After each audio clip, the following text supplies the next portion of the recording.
Bapak Ibu Saudara, jagalah dengan segala waspada. Frustrasi itu bisa dihindari kalau kita itu bermain cantik dan gracefully. Kalau kita menitik beratkan hati dan perasaan orang bukan perasaan sendiri, saya rasa kita bisa menjadi alat damai dan kita bisa membawa sukacita dalam diri orang lain.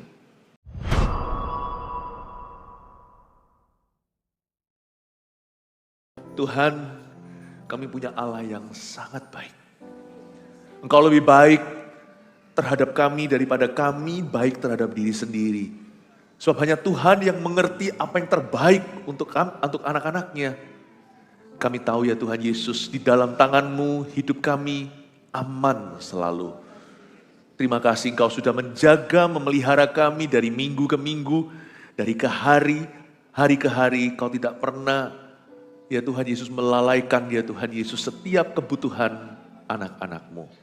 Terima kasih Tuhan, Gembala Agung, Kau kucinta, kami mengasihi-Mu dengan segenap hati kami. Terima kasih Tuhan untuk pribadi-Mu. Terimalah penyembahan kami, terimalah persembahan kami mempersembahkan hidup kami sekali lagi di altar-Mu, untuk Kau pakai, untuk Kau urapi, bahkan untuk Kau pulihkan. Terima kasih Tuhan, sampaikan sabda-Mu yang begitu indah, melalui hamba-Mu ya Tuhan Yesus, beri kemampuan untuk berbicara, sembunyikan hamba senantiasa di balik salib Yesus, agar jemaat selalu memandang Kristus, bertumbuh dan berbuah. Terima kasih Tuhan, aku berdoa supaya firman hari ini menjadi jawaban khususnya bagi pergumulan kami. Terima kasih Tuhan, dalam nama Yesus kami berdoa. Amin. Haleluya. Berikan tepuk tangan untuk Tuhan Yesus. Glory to God. Sebelum Anda duduk ya, saya ajak kita untuk sungguh-sungguh salami seseorang dari hati, tapi tunggu instruksi. Tidak semua orang datang ke gereja itu fine-fine saja loh, tahu enggak? Kita semua mempresentasikan terbaik.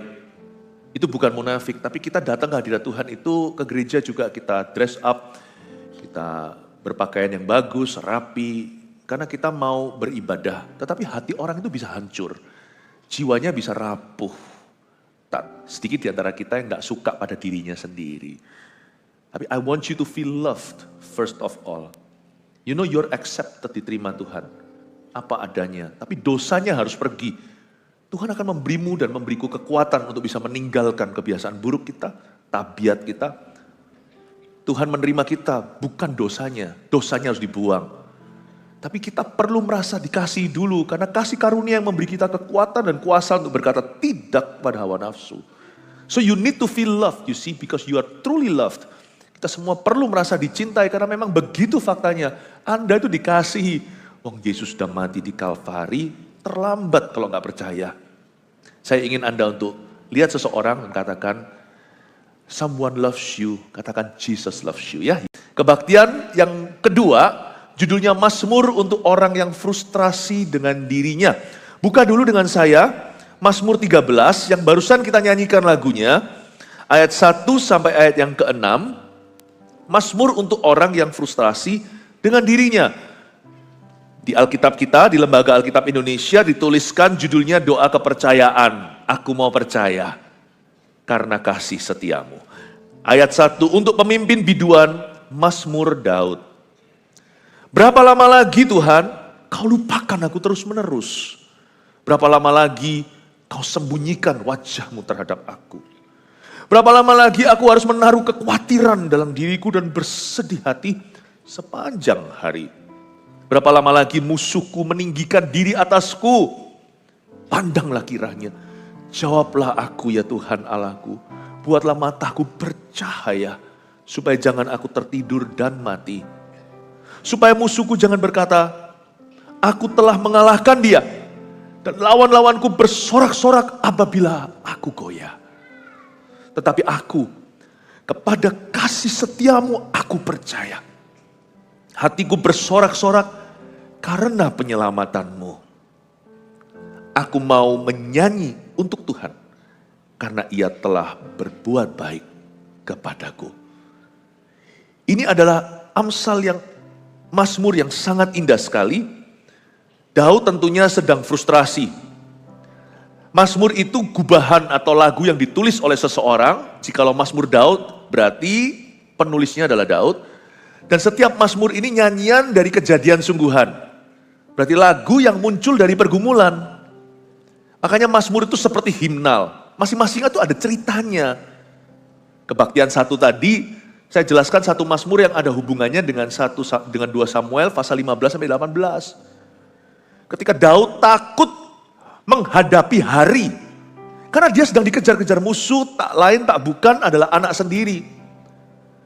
Dan bagaimana Daud mengapi-apikan diri dan menguatkan dirinya. Kebaktian pertama, dengarkan sendiri. Kebaktian ini, saya ingin Anda melihat bagaimana orang bisa keluar dari satu lubang dalam jiwanya. Yaitu orang yang frustrasi dengan dirinya.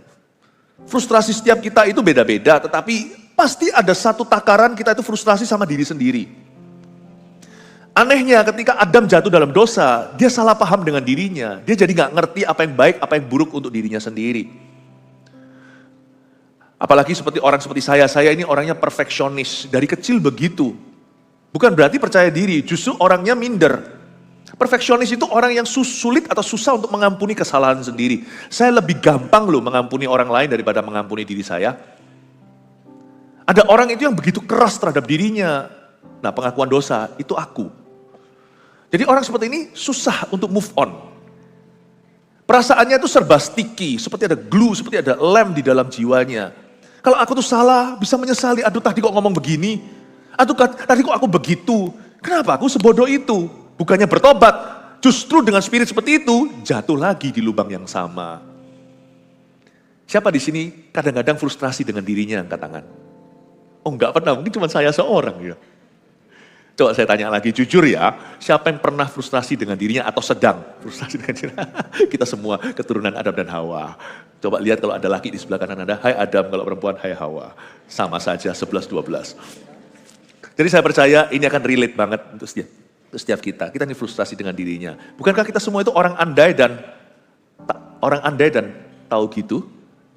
Aduh andai aku kaya, andai aku punya segala sesuatu. Andai aku siap untuk tes hari ini. Andai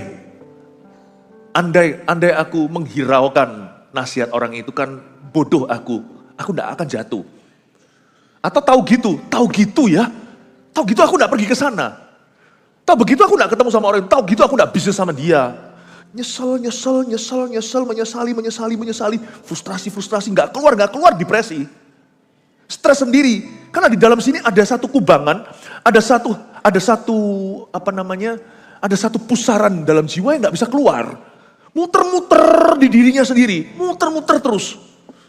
Firman Tuhan pun gak mempan, siapapun ngomong apa juga lalu lalang. Karena kita gak merasa itu bisa menolong kita, karena kita hidup dalam penyesalan, selalu hidup di masa lalu, dan gak bisa maju, gak bisa mikir masa depan. Orang yang frustrasi dengan dirinya itu adalah lubang hitam. Sekali masuk di sana, tak ada yang bisa survive, tak ada yang bisa selamat. Itu suatu lubang kegilaan. Saya ngerti itu karena saya dulu juga orang waktu saya masih belasan tahun, saya jadi orang yang sangat depresi, bahkan 3 kali berusaha bunuh diri. Jadi saya mengerti apa yang saya ajarkan ini, karena ini juga sesuatu yang sangat membebaskan aku. Saya rindu untuk mengajarkan sesuatu yang bisa memberimu liberty. Liberty ini bukan patung Amerika di New York itu. Liberty ini kemerdekaan dalam jiwamu. Jikalau anak manusia memerdekakanmu, kamu sungguh-sungguh merdeka. Saya memberikan pada Anda pesangon. Pada kita semua suatu tool atau suatu alat untuk kita selalu keluar dari lubang tersebut dan menjadi pemenang. Saya ingin kita untuk bisa menerima diri kita, bukan menerima diri kita artinya kalau sini LGBT lalu aku terima, memang aku ditakdirkan begitu, ngawur, itu sesat. Menerima diri itu bukan menerima dosa. Menerima diri itu artinya aku mau berproses dengan Tuhan dan aku tahu aku masih belum sempurna, Tuhan akan menyempurnakan aku. Aku tahu dia mengasihi aku bersuka cita karena dia menerima aku. Karena kasih setianya dalam hidupku, aku tahu aku pasti sampai ke situ. Semua oleh karena kasih karunia-Nya. Menerima diri itu orang yang bisa relax dan berkata, it's okay. It's okay for me to learn from my mistakes. Bukan it's okay to make a mistake. Bukan gak apa-apa untuk aku buat salah, tapi gak apa-apa untuk aku belajar dari kesalahanku. Aku bisa mengampuni diriku sendiri, supaya aku nanti bisa belajar mengampuni orang lain. Bagaimana aku bisa mengasihi orang lain kalau aku gak mengasihi diriku sendiri? Mengasihani diri sendiri itu lain cerita. Mengasihi diri itu perlu. Karena Tuhan berkata, perintah Allah yang pertama adalah kasihilah Tuhan Allahmu. Perintah Allah yang kedua adalah kasihilah sesamamu seperti dirimu sendiri. Belajar dulu mengasihi dirimu, maka engkau akan bisa mengamalkan kasih. Coba lihat ya, orang yang tidak bisa ngatur orang lain, dia gak bisa ngatur dirinya sendiri. Coba lihat ya, orang jahat sama dirinya sendiri biasanya jahat sama orang lain juga. Ya, Belajar untuk bisa tenang. Hai jiwaku, pujilah Tuhan. Aku tahu Tuhan pegang kendali atas situasi hidupku. Belajar untuk bisa diajak ngomong sama Tuhan, jangan ngomong sendiri. Kita sekarang lihat ayat pertama, Mazmur untuk orang yang frustrasi dengan dirinya. Ayat 1, untuk pemimpin biduan, Mazmur Daud. Ini adalah kalimat lagu, seperti misalnya lagu Songs from the Rooftop. Hari ini kan lagi launching yang bahasa Chinese-nya, nanti di bawahnya lirik by penulisnya siapa, komposernya. Ini ditulis Mazmur Daud, komposernya Daud. Untuk pemimpin biduan. Tapi saya juga baca kalimat ini secara profetik, artinya ini Mazmur untuk para pemimpin, untuk kepala keluarga, untuk mama yang anak-anaknya nakal-nakal, ya, untuk ibu rumah tangga yang mungkin kesepian, suaminya ngomong beban masalah kepadanya, dia ngomong sama siapa? Ngerumpi juga nggak boleh, kata pendeta. Untuk pemimpin biduan itu orang yang merasa dirinya itu punya tanggung jawab yang besar. Untuk manajer, untuk direktur, untuk karyawan yang dikasih tugas sama bos, employer-nya. Untuk pemimpin biduan. You know sometimes in your responsibility, dalam tanggung jawab yang kita laksanakan sehari-hari, tidak jarang kita itu menjadi frustrasi dengan diri kita. Ya. Untuk pemimpin biduan, ada suatu peringatan juga bahwa di akhir zaman ini tidak sedikit yang namanya pemimpin rohani bahkan mengalami kekeringan rohani. Tahukah kalau kita frustrasi terus dengan diri sendiri, lama-lama kita akan mati. Lama-lama kita akan kering rohani. We will be sucked dry. Seperti ada lintah yang melekat pada roh kita, yang terus menyedot kehidupan dan energi. Do you know, tidak ada yang membocorkan energi kita, selain daripada terlalu banyak dialog dengan pikiranmu sendiri. When you talk to yourself too much, waktu kita bicara pada diri sendiri, dan entertain atau terus memanjakan perasaan, it will suck you dry spiritually in no time. Anda pasti akan langsung disedot kering, seperti ada vampir yang menggigitmu pada lehermu, dan mengisap seluruh darahmu. Makanya itu setan jangan diajak interview. Makanya itu perasaan jangan dimanjakan. Pikiran itu jangan ditimang-timang. Hiduplah oleh firman, jangan oleh perasaan. Sebab orang yang frustasi dengan dirinya, hanya satu antidot atau obatnya, yaitu pedang roh, yaitu firman. Ini yang memerdekakan kita. Waktu saya belasan tahun, saya di zaman Tuhan umur 18, waktu saya bertobat, saya jadi mengerti bahwa solusinya cuma satu. God, Tuhan, and His Word, dan firman-Nya, and His Holy Spirit within us, dan Allah Roh Kudus di dalam diri kita. Amin Bapak Ibu Saudara. Buat apa kita jadi orang Kristen? Lalu kita di dalamnya tidak berubah. Anda lihat orang pelayanan juga nggak tentu, itu nggak garansi atau jaminan. Anda harus punya inner life yang bagus. Anda harus punya kehidupan jiwa. Hai jiwaku, pujilah Tuhan. Anda harus punya kehidupan di dalam ini, kehidupan batinia yang bagus dan indah. Makanya ada orang yang pelayanan lalu burn out. Lalu nanti salahkan pelayanan terlalu banyak. Sebenarnya enggak, tapi mismanagement atau salah manage perasaanmu sendiri. Salah manage pikiran. Salah manage rohnya. Karena kita itu bukan kesurupan. Kita bisa kepenuhan Roh Kudus, tapi kita akan bekerja sama. Roh Kudus akan bekerja sama dengan kita untuk manage perasaan dan pikiran kita. Semua yang benar, semua yang mulia, adil, kudus, dan manis, pikirkan semua itu. Dan biarkan damai sejahtera yang melampaui akal budi atau akal sehat manusia akan memelihara hati dan pikiranmu. Roh Kudus akan bekerja sama dengan kita. Kita itu tidak kesurupan. Tapi kita diberikan pemahaman untuk kita bisa menggiring diri sendiri untuk bisa menuntun, mengalami tuntunan Tuhan dan mengikuti tuntunan itu ke rumput hijau dan air tenang. That's how the Holy Spirit works. Makanya lihat ya, orang yang tenang itu hanya orang yang dewasa rohani. Orang dewasa rohani itu punya pengendalian diri, buah roh yang ke-9 itu. Itu yang membuka jalan untuk masuk ke buah roh kembali ke buah roh yang ke-1 yaitu kasih. Lihat ya, orang yang dewasa ada orang yang bisa mengendalikan pikiran dan perasaannya sendiri. Dan bisa berkata pada dirinya, hai jiwaku pujilah Tuhan. Tenang teduh dalam kasih-Nya Tuhan. Semua akan indah pada waktunya. Speak to your own storm. Bicara kepada badaimu sendiri. Let your mouth be God's mouthpiece to you. Biarkan mulutmu menjadi lidah bibir Allah untuk bicara kepada dirimu sendiri. Speak to your own storm. Kenapa kalau kita bicara ke dalam badai orang lain gak mempan? Karena kita memang tidak pernah menjinakkan badai sendiri. Makanya itu anak-anak Skewa datang 7 orang, rembukan, rombongan, keroyokan, iblis.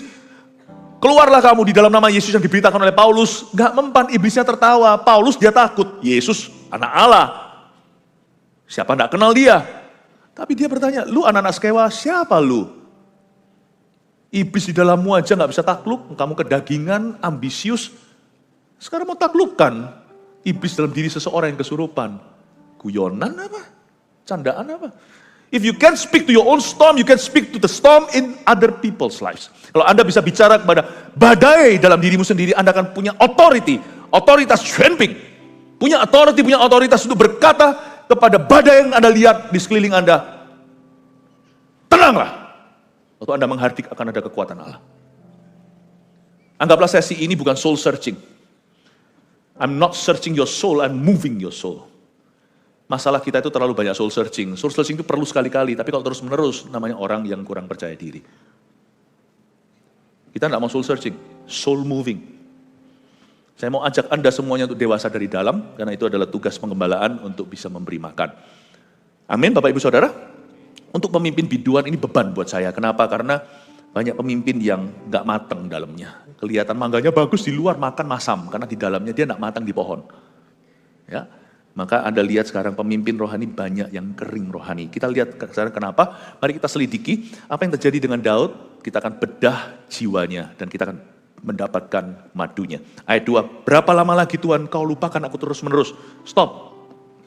Apakah berarti Tuhan melupakan Daud? Bukan, ini perasaan Daud.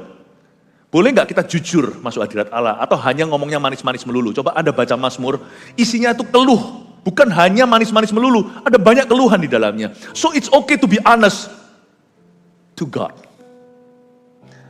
Jadi kita boleh jujur kepada Allah. Ya, tapi bodohlah orang yang langsung menuangkan isi hati pikirannya kepada sesamanya. Ada ayatnya di Amsal, bodohlah orang yang menceritakan kekesalannya. Saya biasanya kalau ada apa-apa kesel saya tuangkan ke Tuhan, bukan kesel sama Tuhan, keselku kutuangkan ke kaki Tuhan. Nanti yang sisa itu yang perlu saja saya follow up. Tuhan itu saringan yang dahsyat. Saya suka sekali karena Mazmur ini tidak diutarakan kepada manusia. Berapa lama lagi Tuhan kau lupakan aku terus-menerus. Daud itu frustrasi dengan dirinya. Tapi dia lampiaskan ke Tuhannya. Ini bukan nuduh Tuhan doh ya. Nadanya tidak kurang ajar. Tapi nadanya itu datang apa adanya. Berapa lama lagi Tuhan kau lupakan aku terus-menerus. Again. Even a man after God's own heart seperti Daud, seorang yang hatinya berkenan. Sekali-kali bisa tanya begini, dan ini jadi ayat firman, berarti Tuhan gak apa-apa loh, Tuhan itu gak tersinggungan. Dia berkata, berapa lama lagi Tuhan kalau lupakan aku terus-menerus? Daud tidak menuduh Tuhan, ini hanya perasaan dia sejujurnya. Tuhan, aku rasa engkau lupa sama aku. Where are you? Kau di mana di hidupku di titik ini Tuhan? Orang sekali berdaud, masih bisa tanya begini, apalagi you and me. Tapi, kalau seluruh isi Mazmur 150 isinya semua begitu, something wrong with you. Ada orang itu 15 tahun ikut Tuhan, isinya gitu tiap hari cuma berapa lama kalau lupakan aku terus menerus. Lama-lama menurut saya bukan curhat ya, lama-lama saya rasa dia nuding Tuhan ya. Paham ya? Ini perasaan yang jujur. Tapi kalau ini sudah menjadi DNA kerohanianmu, ada orang yang dikit-dikit kecewa sama Tuhan, bertobatlah lah, yang gini jangan dimanjakan lah. Ini gak usah kasih Mazmur, yang gini itu kasih kolam baptisan. Ya, mungkin waktu dicelupkan semua masuk, hatinya masih di luar. Atau waktu dimasukkan mulutnya masih keluar. Ya. Bapak Ibu Saudara, it's okay to be honest with God. But it's not okay to make this your lifestyle. Untuk jadikan ini lifestyle gaya hidupmu. Ya. Dan Daud aja bisa tanya kayak begini. Where are you? Have you forgotten me? 主啊，你忘记了我吗？ Tuhan, kau sudah lupa ya sama saya. Ini perasaan oke, bukan berarti Tuhan lupa. Ini perasaan Daud, Tuhan tidak tegur dia. Ini perasaanmu, aku hargai itu. Tapi faktanya beda. Kita lihat sekarang ayat 2b. Berapa lama lagi Tuhan kau lupakan aku terus-menerus? Berapa lama lagi kau sembunyikan wajahmu terhadap aku? Masa si Tuhan sembunyikan wajahnya? Enggak lah. Dengan kata lain, di ayat 2b ini Daud mengeluh, Tuhan, I cannot feel you. Aku tidak bisa merasakan hadiratmu. Bahasa kerennya hari ini itu seperti, Pastor Philip, kenapa ya? Aku sekarang kok gak bisa merasakan hadirat Tuhan ya? waktu aku memuji menyembah, atau waktu aku di gereja. Lain cerita waktu dulu aku baru lahir, baru itu langsung, baru nyanyi langsung nangis. Apalagi sekarang kalau aku lagi saat teduh doa sendiri gitu rasanya itu lebih susah. Kalau di gereja lebih gampang. Karena terbawa suasana. Kalau sendirian gitu tuh rasanya kok nganggur ya. Krik, krik, krik, krik, krik, hampa. Kenapa kok garing ya? Anda tidak sendirian. Daud juga merasa yang demikian. Berapa lama lagi kau sembunyikan wajahmu terhadap aku, itu adalah bahasa perjanjian lama. Bahasa perjanjian barunya itu, I cannot feel your presence, God. Kenapa aku tidak bisa merasakan hadiratmu? Tapi gini ya, dari ayat 2 ini aja saya bisa menarik kesimpulan bahwa perasaan kita itu penting ya. Tapi dia bukan segala-galanya loh, ingat loh ya. Perasaan kita itu penting namun dia bukan takaran kebenaran. Makanya jangan manjakan perasaan atau jangan ikuti perasaan. Pastor Philip, saya tidak berhalakan perasaan saya, malah justru saya nggak suka perasaan saya. Oke, kalau gitu jangan diikuti. Tapi ada orang yang berhalakan perasaannya. Kalau aku nggak merasakan Tuhan, berarti Tuhan tidak hadir. Lah, berarti kan kita bayi. Coba lihat bayi, mamanya keluar sebentar aja, padahal mamanya keluar ambil susu. Dia nggak kelihatan karena dibagi tembok, dia sudah nangis. Tapi kalau anak sudah disapi, dia sudah umur tertentu, sudah lepas dengan ASI, anak itu sudah mengerti, mamanya keluar, dia nggak nangis lagi karena dia tahu meskipun tidak ada di ruang matanya, mama tetap ada. Sekalipun Anda nggak bisa merasa, Tuhan tetap ada. Jadi jangan Anda dan saya menilai orang lain, waktu kita di CG nyanyi-nyanyi, wah CG ini tidak ada hadirat Allah. Apa takarannya? Aku nggak merasa, you nggak merasa, orang lain dijamah. Paham ya? Your feeling is important, but it's not everything. Perasaanmu itu penting, tapi kadang-kadang bisa menipu loh perasaan itu. Jangan percaya dengan lagu populer di dunia feelings. Nothing more than feelings. Lagunya gitu ya? Nothing more than feelings. Well, something more than feeling. It's called faith. It's called truth, the truth. Namanya firman, kebenaran, iman. Jangan percaya pada perasaanmu doang, karena perasaan kita bisa menipu. Berapa kali kita merasa bahwa orang Kristen begitu, semua gereja sama, pendeta. Berapa banyak di antara kita bertobat lain punya perasaan gitu, berarti perasaanmu dewamu, berarti perasaanmu Tuhanmu. Karena Tuhan belum menunjukkan segala sesuatu kepadamu, jadi jangan kita sok tahu. Orang yang sudah kecewa sama orang Kristen, gereja dan sebagainya. Come on lah, have you been to every church in the world? Sudahkah kita datang ke semua gereja? Sudahkah kita kenal semua orang, semua hamba Tuhan? Sudahkah Anda mengenal setiap orang Kristen di dunia? Orang bisnis aja lebih pintar. Bisnis gagal, dia bisnis lagi sampai dia berhasil. Kita sekali dikecewakan oleh orang Kristen, udah ogah-ogahan. Kok begitu ya? Kalau demi uang kita berani coba, demi Tuhan kita berhenti di tengah. Menunjukkan kepada kita siapa dewanya. Your feeling is not your everything. Perasaan kita itu bukanlah kadang-kadang, jangankan kebenaran, itu jelas enggak. Hidup itu harus oleh iman, bukan oleh perasaan. Tapi perasaan kita juga kadang-kadang bukan realita. Kadang-kadang bukan fakta. Lanjut lagi di ayat 3. Siapa yang masih bisa ikuti sama saya? Ya, siapa yang diberkati Tuhan? Praise the Lord, puji Tuhan ya. Haleluya. Kasih tepuk tangan untuk Roh Kudus yang selalu mengajari kita. Sebelum kita lanjut, bilang sama kanan kirinya, Jesus loves you. Ya, haleluya. Ayat 3. Berapa lama lagi aku harus menaruh kekhawatiran dalam diriku dan bersedih hati sepanjang hari? Berapa lama lagi musuhku meninggikan diri atasku? Kelihatan ini orang frustrasi. Coba lihat dari 2 ayat aja berapa pertanyaan dia lontarkan. Tapi saya bagi frustrasinya jadi 3. Ini seringkali mewakili frustrasi kita. Berapa lama lagi pertama dia utarakan ke Tuhan, kau lupakan aku. Lalu ayat 3, berapa lama lagi aku harus menaruh kekhawatiran dalam diriku. Frustrasi pertama dia tujukan pada Tuhan. Frustrasi kedua dia tujukan pada dirinya sendiri. Berapa lama lagi aku harus menaruh kekhawatiran dalam diriku dan bersedih hati sepanjang hari. Lalu yang ketiga, berapa lama lagi musuhku meninggikan diri atasku. Aku gak terima Tuhan dikata-katai begitu. Coba lihat waktu aku jatuh, berapa banyak yang ketawa, rival-rivalku. Padahal aku gak salah di hadapanmu. Aku apa saja, sekali-kali orang kan pasti pernah mengalami hari mujur, ada juga yang mengalami hari yang malang. Kebetulan waktu aku jatuh, kenapa musuh-musuhku tertawa? Bahkan yang menertawakan aku adalah sahabat-sahabatku yang dulu pernah aku tolong. Aduh, di hatiku lus-lus dada rasanya, mereka kok begitu? Kok tega? Dulu waktu susah aku menolong mereka. Sekarang aku susah, mereka ketawa. Jadi frustrasi itu bisa komplikasi. Bisa diutarakan pada Allah, tapi bisa juga terhadap diri sendiri, tapi juga bisa semakin diperkeruh waktu kita melihat respon orang lain terhadap kita. Jadi frustrasi yang ketiga adalah frustrasi yang dikarenakan musuh-musuhnya. Atau perkataan orang itu bisa jahat loh. Kata-kata orang itu tidak seberapa waktu kita jaya, tapi waktu kita berada di arus bawah, mereka ngomong sesuatu itu sakitnya. Kebaktian tadi kan saya jelaskan gimana Daud itu sampai terusir dari rumahnya sendiri, istana. Itu masa-masa itu sangat vulnerable. Kita tidak bisa nuntut orang kuat selalu. Ada waktu-waktunya mereka itu vulnerable, ada waktu-waktunya mereka itu akan rawan dan jadi peka. When your wife, waktu istri Anda mengalami sensitif, misalnya lagi bulannya, ya yang suami ya harus lebih peka lah ya. Gak apa-apa kalau lagi mood-moodan sedikit, mood swing itu biasa. Kita juga harus mengerti, orang itu ada masanya, pria dan wanita, dalam hidupnya ketika dia mengalami suatu tekanan kehidupan, apalagi kalau dia dibawa Tuhan di arus bawah.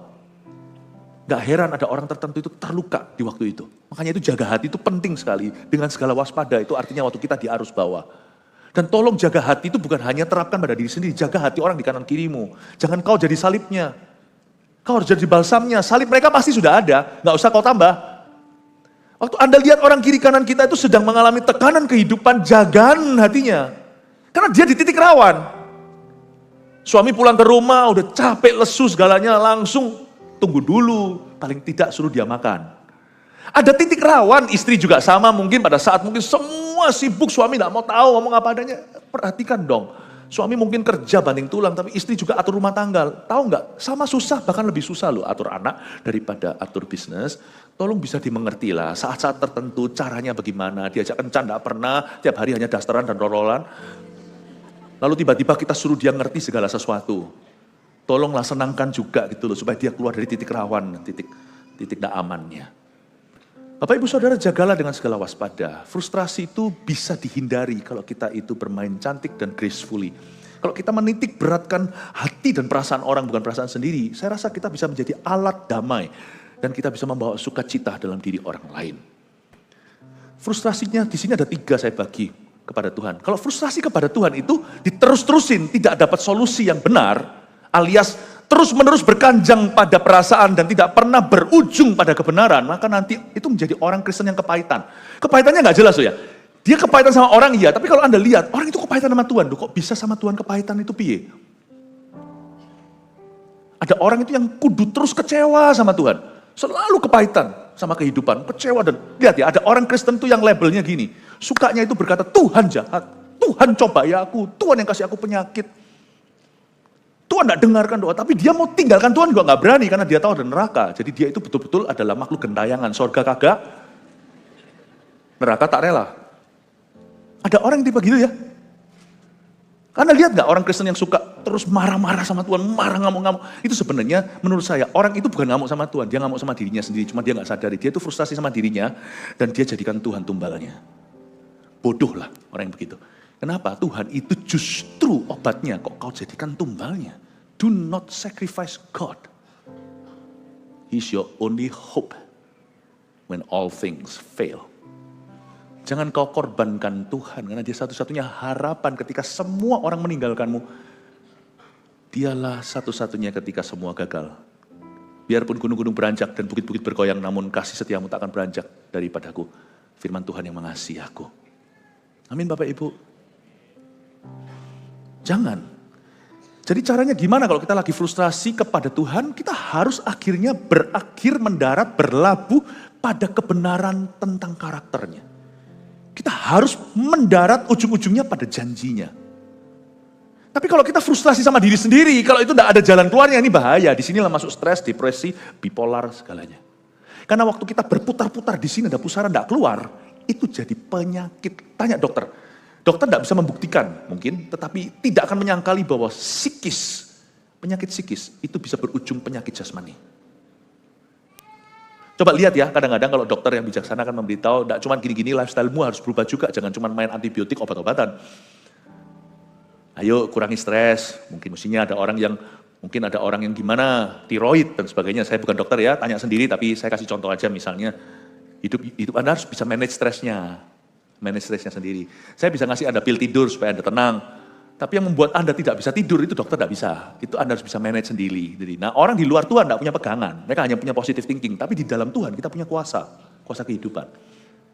Nah, itu yang kita praktekkan. Inilah kelebihan orang Kristen. Karena orang-orang yang tidak punya Tuhan berakhir paling maksimal sampai ke tangan psikiatris. Hanya bisa jamah sampai kepada jiwanya. Tapi manusia rohnya mati. Tapi kita yang punya manusia roh dihidupkan oleh Roh Kudus. Kita punya kuasa kehidupan. Tidak berakhir di psikiatris, tapi sampai pengembalaan. Tuhan gembalaku tak akan kekurangan aku akan nyampe aku ke rumput hijau air tenang itu. Tuhan akan mengubah cara pandang kita. Terjadi paradigm shift atau pergeseran paradigma. Kalau dahulu saya selalu iri, itu membuat penyakit di dalam diriku. Gara-gara iriku aku jadi ambisi, jadi terburu-buru. Sehingga jadi orang yang tidak pernah happy. Akhirnya aku jatuh sakit. Pertama-tama stres dulu.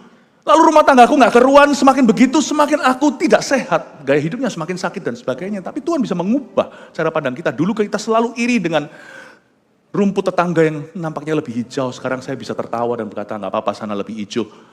Soalnya water bill-nya juga lebih tinggi. Tagihan airnya juga lebih tinggi gitu. Saya bisa ketawa untuk nasib saya yang kurang mujur seperti tetangga saya. Saya bisa bersyukur Tuhan adalah gembalaku. Aku gak kekurangan apa-apa kok. I'm fine, thank you. Jangan cuma basa-basi kalau ditanya, how are you? Yes, I'm are you. Salah itu. How are you itu jawabannya, I'm fine, thank you. Are you really fine? Kalau saya ditanya sama orang, how are you? Saya jawab dengan tegas sekali, I am really fine, thank you. Kemarin saya ketemu sama beberapa orang dan dia tanya, gimana pastor? Kabarnya gimana? I'm doing really great. Saya bosan dengan kata I'm fine, thank you, karena basa-basi. I'm doing really great. Thank you for asking. How about you? Malu dia jawab, I'm fine, thank you. Rumputku lebih hijau, kalau nggak sampai hijau, nggak apa-apa, tagihanku lebih murah. Amin Bapak Ibu Saudara. Jangan irilah sama sukses orang, jangan syukuri kemalangan orang lain. Tiba-tiba sembuh sendiri, Anda nggak frustrasi. Kalau sebab pusaran di dalam dirimu itu kalau nggak keluar, itu jadi penyakit. Berapa lama lagi aku harus menyimpan kekhawatiran dalam diriku, bersedih hati sepanjang hari, terusin. Coba gak sakit nanti. Coba gak berantakan rumah tangganya. Coba gak hancur hidupnya. Berapa lama lagi musuhku meninggikan diri atas diriku, ini yang paling gampang. Frustasi yang terakhir paling gampang. Jangan jadikan kegelisahanmu terbesar. Apa orang lain ngomong tentang Anda, mereka komentarnya, cara berpikirnya, itu hanyalah grade 3. Itu frustrasi KW. Kayaknya itu yang membuatmu frustrasi, not really. Asal Anda benar di hadapan Tuhan hatimu, asal Anda bisa damai dengan dirimu, terserah sana mau ngomong apa. Emangnya gua peduli gitu? Agak cuek sedikit itu loh, sama orang lain mikir apa. Waduh nanti gimana? Gini. Percayalah, nanti orang di dunia ini sebagian besar memikirkan dirinya. Nggak akan nyampe ke kita itu. Ya. Karena itu jangan khawatir apa kata dunia tentangmu, lebih khawatirlah apa kata Allah tentang dirimu. Karena dialah yang menjamin kehidupanmu sampai hidup kekal nanti. Kalau bisa gitu ya tenang loh hidup itu, enak banget. Jadi kita perlu vitamin C. Saya kasih vitamin C hari ini bawa pulang. Ini C yang perlu ya. Jangan pakai vitamin C ini sembarangan, overdosis C juga nggak baik. Ya, vitamin C yang diperlukan untuk Anda sungguh-sungguh happy inside, tidak frustrasi lagi adalah vitamin cuek. Ini tak suntik, vitamin C. Belajar cuek. Makanya saya juga tidak pernah meresponi apa-apa kata dan sebagainya. No. Saya fokus pada jemaat sendiri. Just focus on you. Continue to build you up. Untuk terus membangun Anda. Melihat Anda sukses, berhasil. Anda semuanya jadi orang-orang bergizi dalam iman. I'm happy. Ya? Oke, semuanya sudah dapat vitamin C-nya ya? Oke, puji Tuhan. Kasih tepuk tangan untuk Tuhan. Ayat 4, pandanglah kiranya, jawablah aku ya Tuhan Allahku. Buatlah mataku bercahaya, supaya jangan aku tertidur dan mati. Daud ini sudah berada di titik ngos-ngosan, dia berkata, Lord, answer me now. Kalau aku tidak dijawab sekarang, aku niscaya pasti mati. Dia itu tahu jelas konsekuensi frustrasi. Kalau ini diterusin, Daud mengerti. Dia itu kan seorang yang hatinya berkenan pada Allah. Jadi dia nangkep hati Tuhan. Dia itu tahu kebenaran. Kalau aku diterusin ini, sekarang aku baru pingsan. Frustrasi yang kualami sekarang ini hanya pada titik spiritual sleep. Atau tidur rohani. Aku nggak boleh lama-lama entertain memanjakan perasaan ini. Harus ku bawa ke hadirat Tuhan, aku konfrontasi mati-matian. Kalau perlu pokoknya aku sekarang bentur-benturin diri ke pintu gerbang sorga. Tuhan mau marah nggak apa-apa, mendingan ku tanggulangi daripada ku biarkan, daripada ku diamkan. Buatlah mataku bercahaya Tuhan, sebab sekarang aku mengalami spiritual sleep atau tidur rohani. Ini diterusin akan mengalami spiritual death, kematian rohani. Never allow your feeling, negatif feeling itu melewati matahari terbenam, bukan hanya amarah. Amarah itu biasanya titik terakhir. Amarah itu adalah titik frustrasi, lu nggak tahu mau apa. Jangan biarkan amarahmu sampai terbenam matahari. Jangan kau pegang murka sampai matahari terbenam, sudah. Itu bukan cuma satu perasaan marah. Kalau Anda telusuri dalam jiwa, marah itu titik terakhir frustrasi. Nah itulah macam-macam setelah marah. Orang bisa bunuh diri, orang frustrasi, orang bisa lari ke alkohol, kemana. Ada juga yang gak tahu gimana komplikasi itu selingkuh. Waduh itu macam-macam. Kalau Anda tanya secara fisik, tanya sama dokter yang namanya gula, penyakit gula itu bisa macam-macam. Itu bisa ke ginjal, bisa kemana, bisa ke situ, komplikasinya itu macam-macam. Bahaya, perasaan feeling itu jangan kau bawa tidur. Selesai masuk, ngomong sama dirimu sendiri, aku kunci pintu, minta beritahu sama semua keluarga, pembantu semuanya, jangan ganggu, kasih aku 1 jam, mariin dengan Tuhan di sana. Marah-marah di sana sendiri, tapi jangan kau berdosa, jangan keluar dari ruang doamu. Selesaikan frustrasimu. Karena besok itu terlalu berharga untuk tetap frustrasi saudara, karena besok ada rencana Tuhan yang baru, kesusahan sehari hanya untuk sehari. Berarti kalau kesusahan sehari hanya untuk sehari, warning, peringatan, berarti juga ada glory harian yang Anda akan lewatkan kalau besok Anda luangkan dalam frustrasi. Sayang loh, kesusahan sehari untuk sehari, itu arus negatifnya, arus positifnya juga ada. Kalau kita terus frustrasi besok ada glory yang Anda akan dapatkan. Kenapa? Karena kita melongo di depan kaca, lihat wajah sendiri dan frustrasi.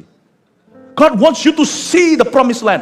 Tuhan ingin Anda melihat sesuatu yang dari janji Allah dalam hidupmu untuk hari itu. Jangan kau lewatkan itu. Jangan kau lewatkan. Amin Bapak Ibu Saudara. Setiap hari bisa saja Tuhan menaruh sesuatu dalam perjalanan hidupmu. Yang harus Anda pick up, harus Anda pungut. Kalau kita melongo secara rohani, kita akan lewatkan ternyata pada bangkai singa itu Simpson ambil madu. Di tempat tertentu Yonatan ambil madu pula dalam zaman yang berbeda, makan dan bercahaya dan hajar orang Filistin. Anda akan melihat itu cuma bangkai kalau kita melongo melulu. Tapi kalau kita itu matanya peka, nggak melihat ke kaca, melihat diri sendiri melulu dan tanya terus dan terus gali-gali. Semakin gali semakin jauh dari kebenaran, semakin Anda interview diri sendiri, semakin stres, semakin Anda mati spiritual sleep, tidur rohani lalu mati rohani. Jangan-jangan Anda lihat bangkai dan mengeluh, tapi Simpson bisa melihat madu. Anehnya, orang melihat lubang donat melulu. Ini saya sering pakai ilustrasi nih kayaknya donat dan lubangnya. Saya nggak terlalu suka donat. Setelah saya ngomong begini, banyak orang kasih saya donat. Itu. Padahal saya nggak loh, jangan loh ya. Please jaga kesehatan daripada your pastor. Kenapa kok melihatnya ke situ? Jangan lihat bangkainya. There is honey inside. There's honey inside.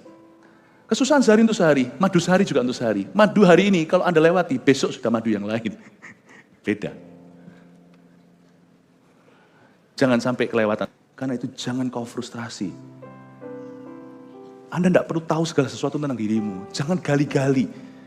Ada satu orang yang saya kurang kenal. Tapi selama saya mengenal Tuhan tiap hari, nggak apa-apa sih saya kurang kenal dia.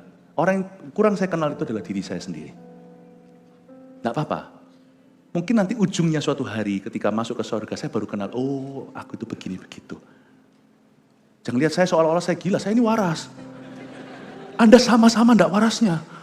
Sama-sama juga enggak terlalu kenal dirinya.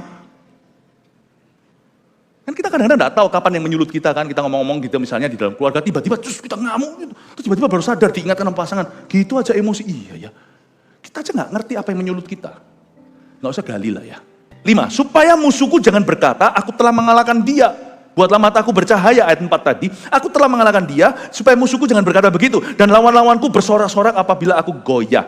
Coba lihat ayat 5, jadi ada satu driving force-nya David. Daud itu punya satu motivasi yang legal, yang sah di mata Tuhan, meskipun bukan motivasi yang paling mulia. It's okay untuk punya motivasi begini. Ini menjadikan kita orang yang tidak terima, tapi masih ilahi. Oke, apakah driving force-nya Daud? Daud itu merasa nggak mau, dia nggak rela kalau musuh-musuhnya beria-ria. Tuhan bangkitkan aku supaya mereka tidak bersorak-sorak waktu aku goyah.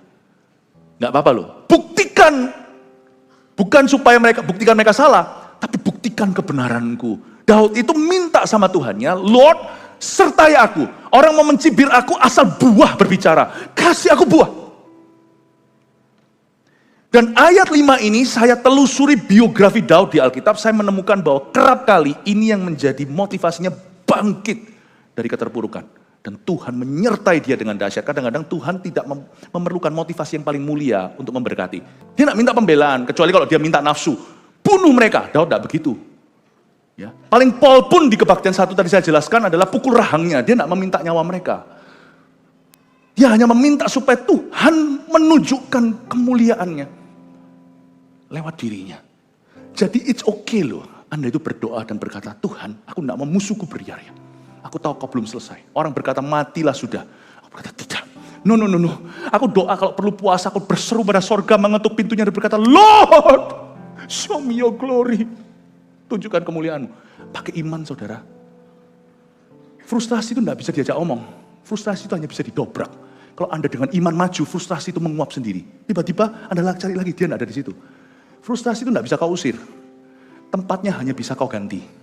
Ketika kau taruh iman maju, lihat forward, itu hilang sendiri. Tapi ketika Anda menunggu di sana, ngelamun dan mikir-mikir gali-gali, dia selalu ada di sana. The only way untuk kita sembuh dari frustrasi terhadap diri sendiri adalah menangkap iman yang radikal dan maju dengan sungguh-sungguh. You know, frustrasi dengan diri sendiri tidak pernah pergi. Cuma dia tidak ada di situ kalau kau isi. Diisi dengan apa? Iman, janji Tuhan, dengan visi, dengan tujuan, dengan cita-cita, dengan ambisi yang kudus. Kau isi dengan itu. Supaya musuhku jangan berkata aku telah mengalahkan dia. Use me mightily, pakai aku. Sertai aku Tuhan. Use me Lord. Lihat ya, hidupmu akan berubah karena itu. Tetapi aku, ayat 6, kepada kasih setiamu aku percaya. Hatiku bersorak-sorak karena penyelamatanmu. Aku mau nyanyi untuk Tuhan karena ia telah berbuat baik kepadaku. Ayat 6 saya coba jelaskan sesingkat-singkatnya. Tetapi aku kepada kasih setiamu aku percaya. Garis bawahi, kepada kasih setiamu aku percaya. Pada saat seseorang itu frustrasi, trust in God's mercy. Bahasa Inggrisnya, kepada kasih setiamu aku percaya itu dalam bahasa Inggrisnya, I trust in your mercy. Mercy itu, mercy, ini bukan mobil. Mercy itu bukan sekedar love. Mercy itu artinya kasih setia. Bukan hanya kasih. Mercy itu luar biasa. Kasih yang bahasa lokalnya, yang ngefuri. Saya punya perjanjian dengan Tuhan gini, Tuhan kalau aku sampai sekali-kali frustrasi dengan diriku, janjilah untuk mengasihi aku dulu. Hukum aku nanti. Waktu aku kurang mengerti, peluk aku, nanti sesah kemudian tidak apa-apa. Kalau Anda lagi frustrasi, jangan Anda trust in His law dulu, meskipun hukum Allah itu ada. Jangan Anda taruh percaya atau matamu memandang kepada hukum atau hukumannya, atau kepada justice keadilannya, atau kepada holiness kekudusannya. Saya nggak ngomong ini berarti kekudusan nggak penting, kekudusan itu segala-galanya. Tapi jangan taruh pikiran hatimu itu kepada itu dulu. I trust in your mercy. Waktu aku frustrasi, I trust in God's mercy. Waktu aku lagi frustrasi dengan diri sendiri, aku percaya dulu akan kasih setiamu. Setiamu itu artinya waktu aku tidak setia, kau tetap setia, itulah kasih setia. I trust in your mercy, Lord. Love me first and punish me later. Love me first and teach me. Cintai aku dulu, setelah itu, ajari aku. Itu yang Daud minta, ini dalam sekali loh ayat 6 ini. Aku pada kasih setiamu aku percaya itu maksudnya apa? Ada banyak hal lain yang kita bisa percayai Tuhan. Ada hal-hal lain yang kita patut mempercayai Allah karena itu. Keadilan. Atau hukum-hukumnya. Dan juga kekudusannya. Tapi Daud berkata, waktu aku frustrasi, aku dungu seperti hewan, tapi aku tetap di dekatmu. Mazmur 139, doa di hadapan Allah yang Maha Tahu. Aku tidak mengerti ketika aku hitung semua yang terlalu besar untukku seperti pasir di tepi pantai. Tapi ketika aku tidak setia, engkau tetap setia. Kepada kasih setiamu aku percaya waktu aku bingung Tuhan. Kasih aku dulu. Kasih aku dulu. Aku tidak menolak didikanmu. Didik aku sekeras-kerasnya, hajar aku. But love me first. Please promise me that. I promise you, aku berjanji, ini janji dari pihakku. Aku akan mau diajar. Aku akan teachable. Nah, saya punya hubungan dengan Tuhan tuh kayak gitu, puluhan tahun. Ujung-ujungnya ya, dihukum Tuhan pernah, jarang banget. Kerap kali yang saya kira habis ini gua pasti dihukum. Enggak tuh. Ternyata saya akhirnya memahami setelah 30 tahun, 2 tahun, saya mulai memahami Tuhan sedikit. Bahwa Allahku tidak suka atau doesn't take pleasure, dia tidak berkenan menghukum kita. Dia lebih suka melihat pertobatan kita yang sungguh-sungguh, yang tulus, dan perubahan kita. Hukum pernah? Pasti ada. Tapi saya lebih sering fitnah dia dan curiga yang tak teruji. Saya kira kali ini mati aku, pasti aku dihukum. Tidak mungkin dia let me get away atau dia biarkan saya lolos dari yang satu ini. Tapi Tuhan akhirnya berkata, I forgive you. Luar biasa. Ini bukan mengajari gereja untuk kita sembarang berdosa, tidak ya. Tapi berkali-kali di pikiran Anda, waktu Anda kira Anda pasti akan dihajar sama Allah, yang Anda dapatkan adalah tangan kasih. Anda akan terkejut. That's the God that you worship. Kepada kasih setiamu aku percaya. Hatiku bersorak-sorak karena penyelamatanmu. Penyelamatanmu itu rescue. I rejoice in your salvation. Aku bersyukur karena keselamatanmu. Aku mau menyanyi untuk Tuhan. Coba lihat ya. Kalau Anda mau menyanyi untuk Tuhan, Anda lihat ya. Dimulai dari ayat-ayat frustrasi pasal 13 Mazmur ini. Dia berakhir pada iman. Katakan berakhir pada? Berakhir pada? Iman. Dia bersuka cita memang karena kasih Tuhan. Tapi dia berakhir di iman. Lihat ya, Daud punya tonasi beda di ayat 1, 2, 3, sampai ayat ke bawah terakhir di ayat 6, dia berubah, aku mau menyanyi untuk Tuhan. Dia masih dalam masalah. Aku mau menyanyi. Dia masih dalam lembah, tetapi dia sudah mau nyanyi. Karena, Anda baca, bukan ia akan berbuat baik kepadaku. Itu juga iman sih, percaya akan janji Tuhan. Tapi dia berkata, karena ia telah berbuat baik kepadaku. Di titik ini, ketika dia frustrasi masuk ke hadirat Allah, dia keluarnya sebagai orang yang menang. Karena di titik terakhir, waktu dia ketemu Tuhan sebelum dia selesai doa, dia berkata, oh iya ya, ada banyak yang Tuhan sudah lakukan, kok aku lupa ya, kok aku cuma ingetin 1, 2 yang belum dijawabnya. Tiba-tiba dia diubah cara pandangnya. Dulu dia juling, sekarang dia melihat dengan benar. Dia melihat dengan terang. Tuhan telah ya berbuat baik kepadaku. 1, 2 ini aku rela menunggu apa keputusanmu. Tuhan telah. Selain itu, iman juga adalah percaya bahwa sesuatu sudah diberikan sebelum dia diberikan kepadamu. Kalau kamu ragu, kalau kamu tidak ragu atau bimbang, apa yang kau katakan itu akan terjadi.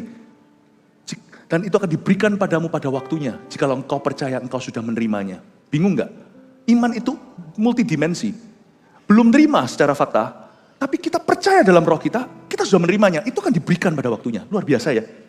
Dia berkata, aku mau menyanyi, ini alasanku menyanyi. Karena ia telah berbuat baik kepadaku. Berarti di titik ini, Daud belum melihat penggenapan janji. Tapi dia sudah menang dalam spiritnya. Ia telah berbuat baik kepadaku. Dari seorang yang mengeluh, berakhir menjadi orang yang hidup dengan iman. Dari orang yang ngomel, berakhir menjadi orang yang sekalipun aku belum melihatnya, rohku sudah lewat itu. Aku tahu itu sudah menjadi milikku. Terima kasih Tuhan. Abraham, dia belum punya satupun anak. Umur juga sudah lanjut. Tapi ketika dia percaya keturunan kandungku sebanyak itu, Tuhan memperhitungkan sebagai kebenaran. Jadi transaksi dengan Tuhan itu bukan waktu Sarah melahirkan. Waktu dia lihat langit dan berkata, aku percaya. Kalau orang itu beriman jangan tanggung. Jangan berkata mana. Mana itu bukan iman. Telah itu iman. Tapi belum hidup di dimensi mana? Anda mau hidup dalam dimensi daging atau dimensi roh? Abraham hidup dalam dimensi roh, menurunkan Ishak sampai Mesias. Daging, keluarnya adalah Ismail. Anda mau dalam dimensi apa? Saya mau jadi orang yang beriman. Aku mau percaya karena Tuhan telah mengatakannya. Aku belum melihatnya, tapi aku sudah percaya bersorak-sorak karena kasih setianya. Haleluya, 3 poin sini munculkan. 1, kita akan review. Nomor pertama, apa yang kita telah pelajari, Mazmur untuk orang yang frustrasi dengan dirinya. 1, perasaan kita penting, namun tidak tentu adalah fakta atau kebenaran. Lock it in, dikunci itu sudah nggak usah ditawar, negosiasi, ini harga mati. Oke, 2, udah dikeluarin semua 3. Ya ini, terus menyelidiki diri, buat hati semakin stres dan jauh dari Tuhan. Jangan gali, siapa yang semakin gali akan semakin gila. 3, bersukacitalah karena kasih Tuhan. Tidak ada alasan bersukacita, hukum aku cacat, kekudusan aku jatuh. Keadilan mungkin tidak tahu apa itu adil, mungkin aku yang adil adalah aku dihukum. Bersukacita kalau Anda tidak tahu mau bersukacita karena apa, bergembiralah karena Dia mengasihimu. Mulai dengan itu Anda pasti berakhir Bagus, meskipun mungkin sekali-kali perlu diproses Tuhan, didisiplin dengan keras, nggak apa-apa. Anda mulai dengan bersukacita karena kasih Tuhan, Anda pasti nyampe ke tujuannya. Dan hiduplah oleh iman. Telah dimulai. God bless you, mari kita semua bangkit berdiri.